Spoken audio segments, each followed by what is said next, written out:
Okay, good morning. I just want to give you guys a little bit of general feedback. A lot of what I'm seeing on these assignments is far too general. By the way, this is what the little appointments look like with the screen and Brightspace and everything. So if you haven't set up an appointment with me, please do it. You got the link to the Acuity that I post in the weekly announcement, also my weekly email to you guys. I genuinely want to be able to give you conversations that can help. I just dropped off a meeting with Zach where we're talking about his health and fitness business. And Zach, I thought that was a pretty good conversation that's really going to help his marketing plan this week. So each week you have a different aspect of your business plan that's due. This week is the marketing plan, and that is described over here in the weekly announcement. And I've pushed the deadlines back to Sunday to give you guys some more time to work. With that, though, I've got some expectations. You're far too general.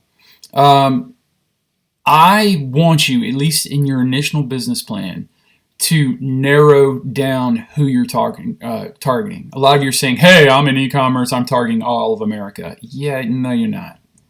If you're selling jeans to middle-aged women who happen to have body image issues, or if you're selling custom cups, I need to know more than I'm going to sell it to everybody. I need to know, and this is what we were supposed to do last week with the market strategy, but some of y'all I don't even think read the directions because I got marketing jargon. That's not, I want data. If you're selling custom cups to someone, I want to know that you've discovered there's data that supports in your market. You're not targeting America. You're targeting the west side of Spartanburg. And I want to know how many people named, that fit this description. Let's say your initial target market, attainable market, is Susan. She's 38, she has 2 kids, and she spends a lot of time at t-ball and soccer practice. And my cup, Susan's going to want because X, Y, and Z. That leads to an A in this class. A lot of you are like, well, I'm going to write this general thing, and then you struggle to write a page. I promise you, if you narrow it down that you're selling a menu of health food to gym owners and you want to do everything in America, that's going to be a 1-paragraph thing.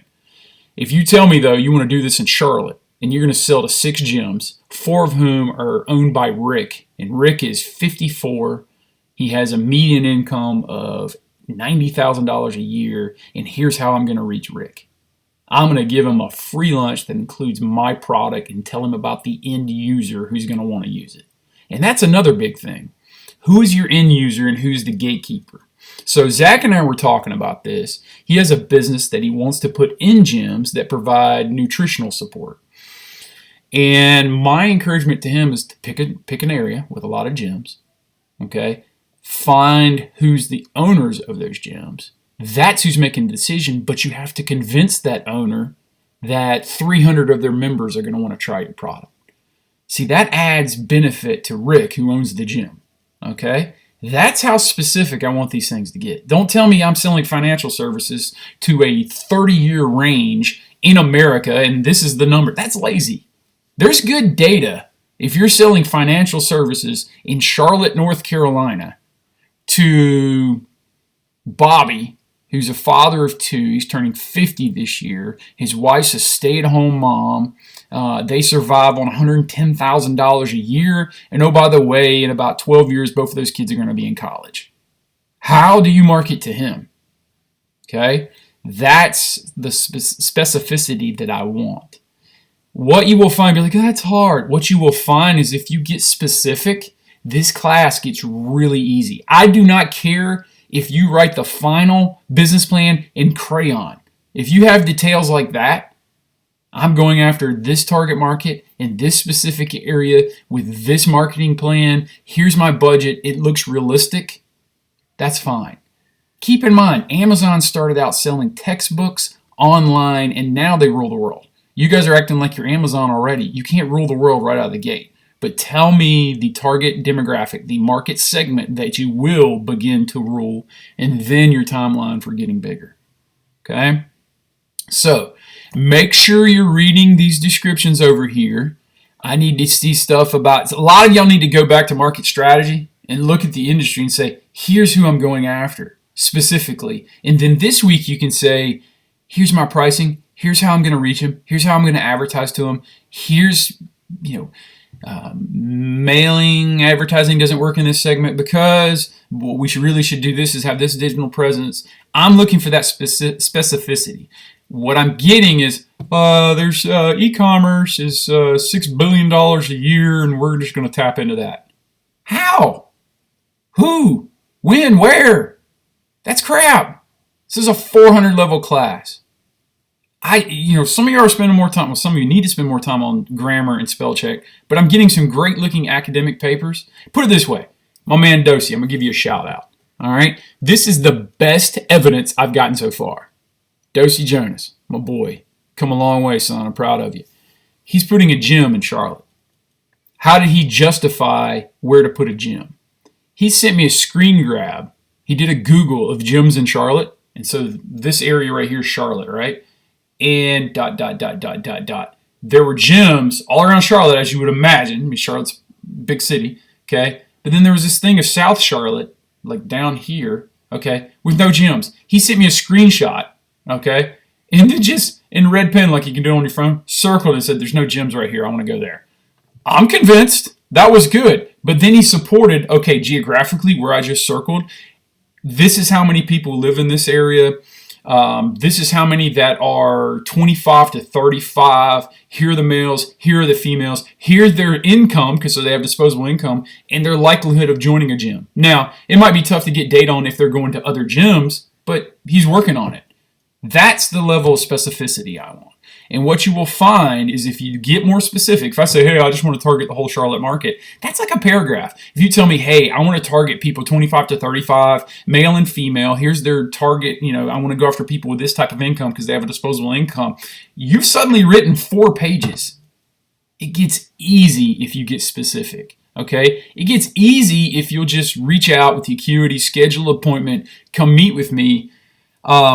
I'm a little disturbed how many of you are not actually looking at the feedback I'm giving you on assignments in Brightspace. There is feedback in there every time. And I'm saying, this is good, this is not so good, here's where you can improve. And if you're not going back and editing, you don't have to turn them back in. I could care less. I'll see them again at the final business plan. But I'm trying to give you, impactful feedback that says, here's where you could improve this section. You need to go back and do it. And then in the end, you can compile everything. The heap and pile of crap most of you have sent me to this point, if you compile it at the end, you will fail this course. It's that simple. It's that simple. You're not even reading the instructions here. You're not giving me what I'm looking for. What I'm looking for, look at the sample marketing plan, La Vida Lola, table 11.7 for this week. Okay? If you look at chapter 11, which is overview of complete business plan, we'll go through the chapter itself here in a bit, a couple weeks, but I posted this in the first week as a business plan overview. All right? Look at those things. Emulate that. I'm not saying copy it because I got turnitin.com. Some of y'all better watch it when you're citing this data. Make it your own. But tell me specifically who your customer is, how you're going to reach them, and why they're going to want your product. It's really that simple. It's really that simple. All right?